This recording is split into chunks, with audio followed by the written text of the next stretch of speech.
Magandang araw po, welcome po sa aking channel, Love9 TV. Patalasasan po, meron po ba kayong mga properties na napapabayaan or non-performing assets? Plan nyo ibenta, pero wala kayong oras sa pagbibenta nito. Kung ito'y pagkakatiwala nyo po sa amin, tawag lang po kayo sa aking numero, usap po tayo, gawan ko po ng video for free. Yes, libre po, wala po kayong babayaran. Tutulungan pa namin kayong mabenta ang inyong property. Kami na po bahala sa marketing, sa boosting or paid ads, even sa tripping. Hindi na po kayo mapapagod sa pag-entertain ng mga buyers. Kami na po bahala sa lahat. Tawag lang po kayo. Nandito po tayo ngayon sa Cuenca, Batangas kung saan meron po tayong bagong video presentation. Isang residential farm property na may lot area na 1,673 square meters. Meron po itong dalawang bahay. Check po muna natin itong first house. Ito po yung main door, naka-solid wood door. Dito po yung dining area at yung kitchen sa dulo. Ito naman po yung living area o salas. Meron pong dalawang sliding glass door sa spasyo, sakto lang. Hindi naman siya ganun kaliit at hindi naman ganun kalaki. Maayos naman ang pintura ng ceiling at wall at ito'y naka-tiled flooring. Sa ngayon po, ito'y pinapaupahan pala ni owner. Kaya income generating po ito. Then dito naman po yung dining area na may malaking sliding glass window. May glass blocks sa dulo at naka-tile flooring din po dito sa area to. Sa pintura, maayos din po. Meron pong kwarto dito. Pero check muna natin itong kusina. Yan po yung formal kitchen, may breakfast nook, naka-tiled kitchen countertop, may stainless sink with faucet, kitchen cabinets, tiled kitchen wall, at customized kitchen window. Meron din pong exhaust fan sa dulo. Dito naman po yung first bedroom. Pasensya na po sa kalat, gawa ng biglaan po itong pag-video shoot. Meron pong sliding glass window, ceiling fan, at maayos naman ang pintura ng ceiling at wall dito. At dito naman po sa kabila yung pangalawang kwarto. Mas malaki naman po ito. At meron pong dalawang sliding glass window at may ceiling fan din po. May access door po ito sa common toilet and bath. Yan po yung pintuan na access dito sa kwarto. At meron din po sa may kusina. Bali po, dalawa ang pintuan nitong common toilet and bath. So, hindi nyo na kailangan lumabas kung sakali man na gagamit kayo ng banyo. Ito po ulit yung kusina. Ito naman po yung tinutukoy ko na access door dito sa common toilet and bath. Kung saan maayos naman toilet fixtures, naka-tile bathroom wall. At yun po yung pintuan papunta naman sa kwarto. Ito naman po yung access door papunta dito sa garahe. Yan po yung perimeter fence. Nakabakod na po itong buong property. Ito naman po yung covered car garage. Nakakasyang mga 4 na sasakyan. Napakalaki pa po ng bakanting lote na pwede nyo pang lagyan ng swimming pool o another bahay kung malaking pamilya kayo. O pwede nyo mang pagtanman. Ang kagandahan po dito sa property ito, ito'y along Barangay Road at malapit pa sa Barangay Hall. Kaya kahit wala po kayo dito, may mga tao sa paligid. At hindi lang po yun, dito po'y napakatahimik, sariwa ang hangin, at malamig po ang klima. Ito po'y nasa mataas na lugar. Ang estimated elevation above sea level ay 945.5 feet. Malayo na rin po ito sa 14 kilometers danger zone ng Taal Volcano. Nandito na po tayo sa pangalawang bahay. Maayos naman po ang structure. Ito'y well-maintained, kaya ready for occupancy. Ito naman po'y halos hindi natirhan ni owner. Gawa ng nasa Amerika po sila. Kaya kung ang interested buyer ay nasa Amerika, mas mapapabilis ang transaksyon nyo. So check po muna natin Samahan niyo po ako, pasok po tayo. Welcome po dito sa bahay ni Ma'am at Sir kung saan napakaaliwalas po. Ito po yung receiving area. Open concept lang siya hanggang sa living area. Kaya napakaaliwalas. Then meron pong pass-through window. May breakfast nook. At dito naman po yung dining area. Malaki din ang espasyo. May pantry, may drawer, at may built-in cabinet. May ceiling fan na rin po ito. Ito po yung formal kitchen. Naka-tile kitchen countertop, may glass blocks, stainless sink with faucet, kitchen cabinets, at storage ng kitchen utensils. Yan po yung wooden built-in cabinet. At dito naman po yung access door na papunta sa service area. Ito naman po paikot lang to. Meron pong access dito papunta sa living area kung saan dyan po tayo galing kanina. At matatanaw nyo yung main door. Meron din pong sliding glass window dito sa dulo.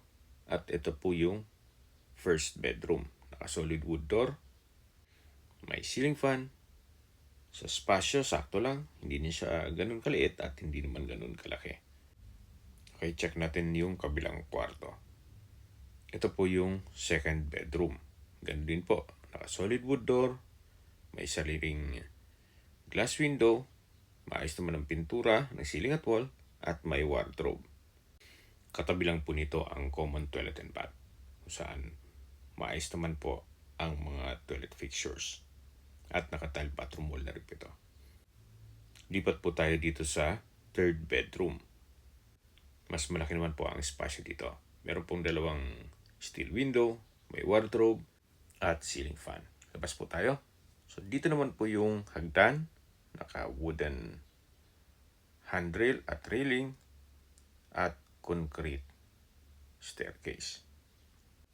Samahan niyo po ako. Akyat po tayo. So, ito po papunta naman dito sa second floor kung saan meron po itong mga kwarto at view deck. Ito po yung first bedroom. Malaki naman ang espasyo. May built-in cabinet. Meron pong glass window sa dulo.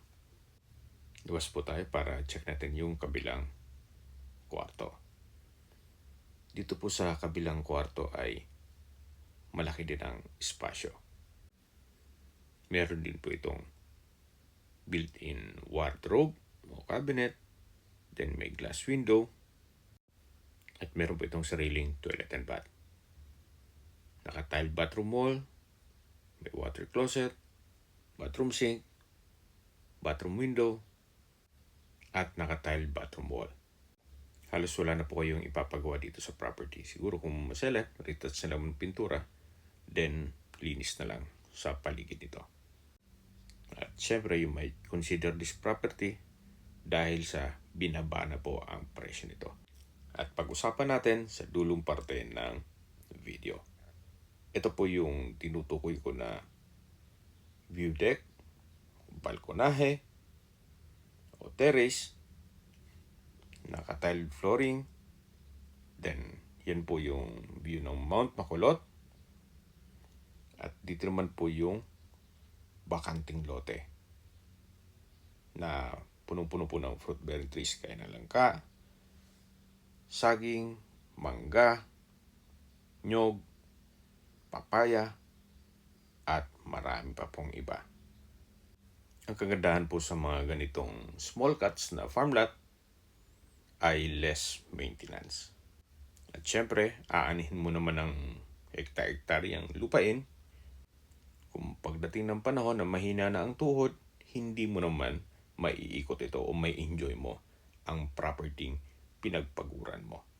Unless otherwise, marami kang pondo para mag land banking. Mas malaki po ang kita sa real estate compare mo na kung natutulog ang pera mo sa bangko. So ito po yung dining area, sa dulo yung kitchen, at dito naman po yung service area at dirty kitchen. Dito po yung likod ng bahay at hanggang dyan ang property line na may concrete fence. Habang naglilibot po tayo, pag-usapan natin ang distance, location at travel time. Ito pong property ay along Barangay Road at napakalapit po sa National Highway. Kaya accessible po ito ng public transportation. Ang distance mula highway ay 500 meters. At kung lalakarin, mga 8 minutes walk. Kung may sasakyan, mga 2 minutes drive. Mula naman po sa public market ng Cuenca, Batangas, ang distance is 1.5 kilometers at ang travel time is 4 minutes.